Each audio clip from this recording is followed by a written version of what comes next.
Hello everyone, welcome in Parth English classes. और आज जो पोएम हम लोग कवर अप करेंगे, जिसे हम लोग पढ़ेंगे, वो है the Lebanon top, compose bye Ted Hughes. इसके जो कंपोज़र यानी कि जो इसके पोएट हैं वो टेड ह्यूज हैं। तो सबसे पहले द लेबनन टॉप जो हमारा टाइटल है, हम उसको डिस्कस कर लेते हैं। तो द लेबनन टॉप जो है, लेबनन टॉप एक ट्री, एक अमलतास ट्री बोलते हैं। आपने देखा होगा, बहुत इजीली आप इसको देख सकते हैं, फाइंड आउट कर सकते हैं ऑन स्ट्रीट, ऑन रोड। तो ये जो है येलो कलर का, इसमें फ्लावर्स आते हैं, बहुत सारे येलो कलर के फ्लावर्स होते हैं और बहुत अट्रैक्टिव लगते हैं ये। तो ये अमलतास इसको बोलते हैं, इस ट्री को। तो इसी के बारे में, इसका जो टॉप होता है ना, जो सबसे टॉप का जो शीर्ष होता है, उसके बारे में हम लोग इस पोएम में ना डिटेल से पढ़ेंगे कि पोएट क्या कहना चाह रहे हैं लेबनन ट्री के टॉप के बारे में। ठीक है, यानी कि अमलतास का जो पेड़ है। तो शुरू करते हैं। The Lebanon top is silent, quite still in the afternoon yellow September sunlight.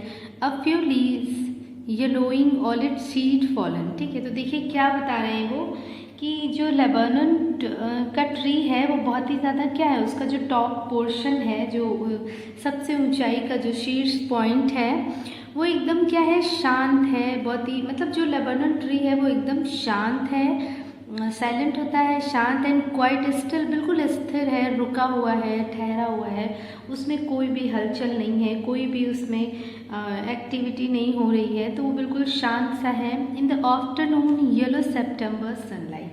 तो देखिए क्या कह रहे हैं कि सितंबर का मंथ चल रहा है और सूरज की रोशनी है। येलो सितंबर कह रहे हैं ना, कि इन द आफ्टरनून यानी कि दोपहर है, येलो सितंबर। तो इसका मतलब कि ऑटम चल रहा है, बसंत ऋतु चल रही है, उस वक्त की बात है। अ फ्यू लीव्स येलोइंग, यानी कि जो लेबनन टॉप है, जो लेबनन का ट्री है, उसका जो पत्तियां हैं वो बहुत सारी, कुछ पत्तियां उसकी येलो हो गई हैं, यानी कि पीली पड़ गई हैं। And all it seed, seed होता है बीज, फॉलन, और इसके जो बीज हैं वो नीचे गिर गए हैं। तो इसके जो सीड्स होते हैं वो बहुत ही पॉइजनस होते हैं, जहरीले होते हैं। तो जो इसके बीज हैं वो गिर चुके हैं और इसकी पत्तियां हैं जो वो पीली हो गई हैं। और ऑटम का ये टाइम चल रहा है, ऑटम जो है वेदर चल रहा है। और ये जो लेबनन ट्री है, पोएट कह रहे हैं कि बहुत ही शांत है और बहुत ही स्टिल रुका हुआ है, ठहरा हुआ सा है। ओके।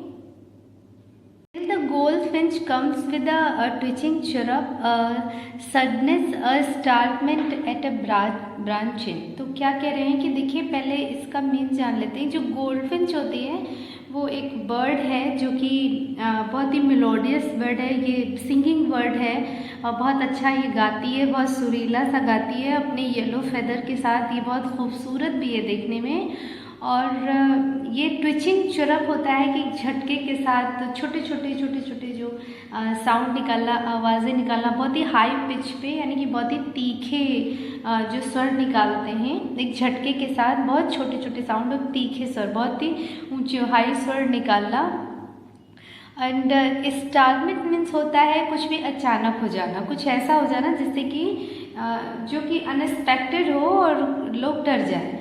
ठीक है, तो इस तरीके का कुछ अनएक्सपेक्टेड अचानक हो जाना, तो ये है स्टार्टमेंट। एंड ठीक है, तो क्या बताना चाह रहे हैं वो इन लाइंस में, देखिए कि till the goldfinch comes with a twitching chirp, यानी कि वो चिड़िया आती है अपने वो छोटे छोटे झटकों के साथ, छोटे छोटे जो उनके साउंड हैं, जो आवाज़ें निकालती हैं, बहुत ही तीखे स्वर निकालती है, तीखे स्वर के साथ वो बोलती है, अपनी जो आवाज़ें निकालती है बहुत तीखी आवाज़ में।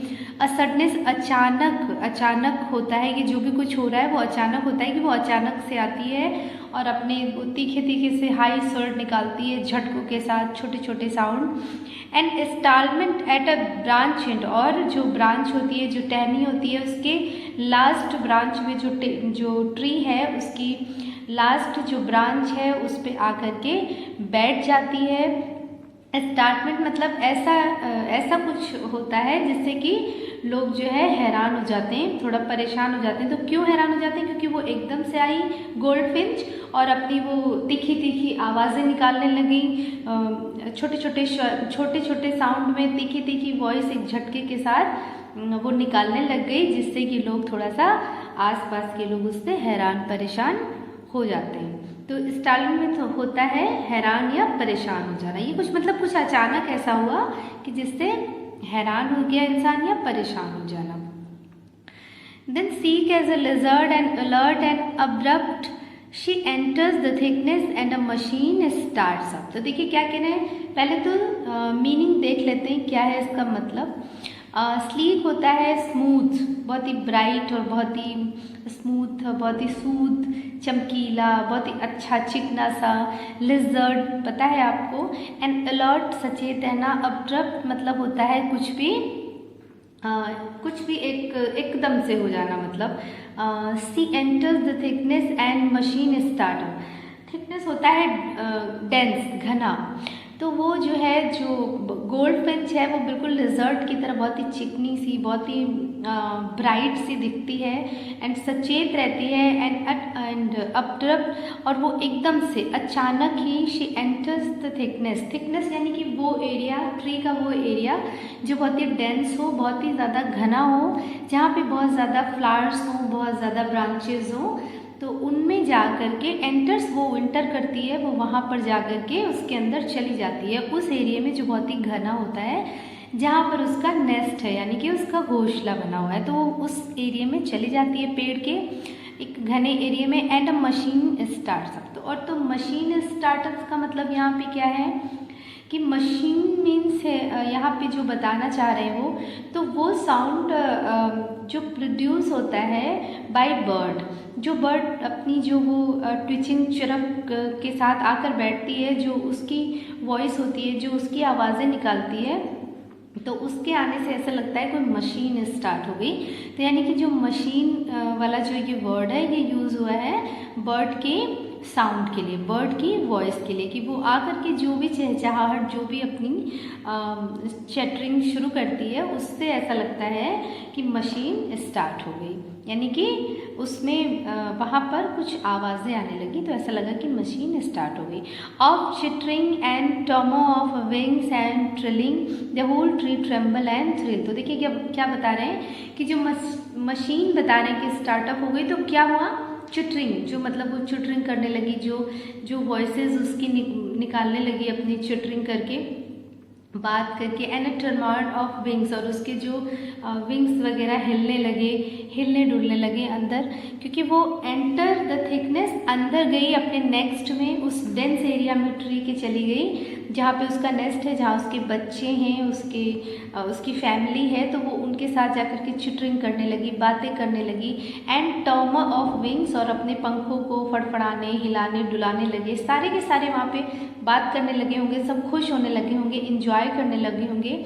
एंड ट्रिलिंग यानी कि गाना गाना, और गाना गाने लगे, बहुत खुशियाँ इंजॉय करने लगे सब आपस में मिलके, वो गोल्डफिंच और उसकी फैमिली, ठीक है, क्योंकि ट्री के एक डेंस एरिया में, एक घने एरिया में जा कर के जहाँ उसका घोंसला है, वहाँ वो चिटरिंग करने लगी, बातें करने लगी।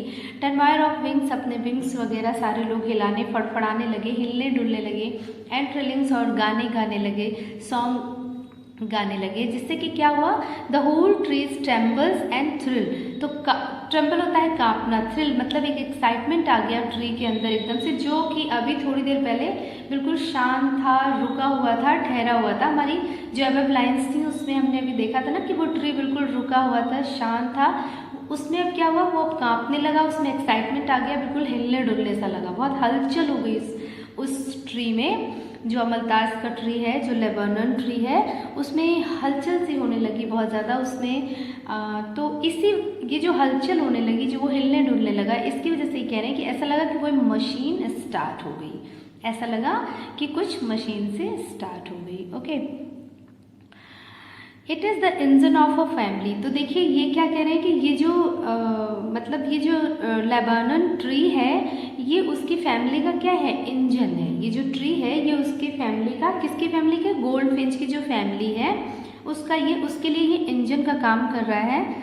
शी स्टोक्स इट फुल, और वो शी स्टोक इट फुल, ये मतलब क्या करती है, इसको फुल करती है, आकर के इसमें फ्यूल डालती है, ईंधन डालती है। तो ईंधन किसको डालती है, जो उसका नेस्ट है अंदर, उसमें जो उसके बेबीज़ हैं, उसकी जो फैमिली है, उनके लिए वो क्या करती है, ले आती है, खाना लाती है, उनके लिए फूड ला करके उनको अपने जो गोडाउन है उसको फुल करती है, उनको देती है, उनको सरवाइव करा रही है सबको। तो वो मतलब शी स्टॉक इट फुल, वो हमेशा फुल रखती है। Then flirts out to branch in, flirt out मतलब मूव करना। उसके बाद वो क्या करती है, फ्लर्ट आउट मतलब मूव करके ब्रांच इन, और जो लास्ट ब्रांच है उस पर वो बैठ जाती है। शोविंग हर बैरेट फेस आइडेंटिटी मास्क, तो क्या मतलब देखिए उसका जो फेस होता है, कहना वो ये चाह रहे हैं कि वो अपना जो फेस शो करती है, मतलब उसके फेस को हम कैसे रिकॉग्नाइज कर पाते हैं, क्योंकि जो गोल्डफिंच होती है वो पूरी तरह से येलो कलर की है, वो येलो कलर की बर्ड है। और जो अमलतास का ट्री है, जिस पेड़ में उसका घोंसला है, जिस पे वो बैठी है, वो भी पूरा येलोइश है। ऑटम वेदर की वजह से, बसंत ऋतु की वजह से उसकी भी जो पत्तियां ग्रीन से येलोइश हो गई, येलो हो गई। तो दोनों का ही जो लिंक हो गया येलो, तो उसमें कोई भी उसको रिकॉग्नाइज नहीं कर पाएगा उस बर्ड को कि उस पेड़ पे कोई बैठा है, जब तक अगर उसके फेसेस पे ब्लैक कलर के मार्क नहीं होते। तो जब वो आकर के लास्ट मतलब ब्रांच पे बैठ जाती है तो शो करती है, मतलब अपना ये उसकी आइडेंटिटी, जो उसके फेस पे ब्लैक मार्क्स हैं उनसे आप ये आइडेंटिटी है उसकी, वो उसके फेस की आइडेंटिटी है, मास्क जो एक तरीके से लगा हुआ है, जो ब्लैक कलर का साइन है, कि हम ये जान सकते हैं कि उस ट्री पे कोई बर्ड बैठी हुई है। तो वो आके बैठ जाती है, और जो ब्लैक कलर का उसका साइन है वो उसकी आइडेंटिटी है, उसके फेस की, जो वो शो होता है जब वो बैठती है उसमें। Then with Eric delicate whistle chirrup whispering she launches away toward the infinite। तो क्या मतलब वो ये कह रहे हैं कि उसके बाद क्या होता है, एरिक एक स्ट्रेंज डेलिकेट बहुत नाजुक सा, विसिल सीटी, चिरप वही साउंड, छोटे छोटे स्मॉल साउंड, विस्परिंग मतलब हल्के से।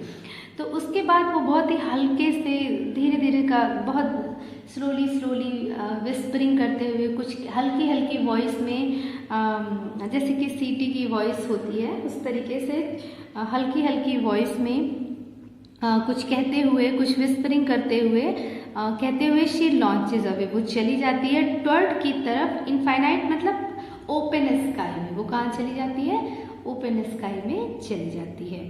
And the Lebanon subside to empty, और तो देखिए फिर क्या हो जाता है, एंड द लेबनन, और जो वो अमलतास का पेड़ है, एम्प्टी खाली, यानी कि फिर से एक बार शांत हो जाता है, खाली हो जाता है, जैसे कि वो एकदम स्टार्ट में था जब हम लोगों ने शुरू करी थी ये पोएम, उस वक्त में जो उसकी पोजीशन थी कि वो बिल्कुल ही साइलेंट था, क्वाइट स्टिल था, सेम पोजीशन में वो फिर आ जाता है, क्योंकि जो गोल्डफिंच थी जो आई थी, जिसकी वजह से उसमें हलचल हुई थी, चिरपिंग ट्विचिंग चिरपिंग, वो सडन एक झटके के साथ आई थी, छोटे छोटे साउंड तीखे तीखे स्वर निकाल रही थी, चिटरिंग कर रही थी, ट्रिलिंग एंड टर्मॉइड विंग्स, सब ये जो कर रहे थे वो अपनी फैमिली के साथ एक्टिविटी कर रहे थे, जिनसे कि रोमांच आ गया था, एक्साइटमेंट आ गया था ट्री में।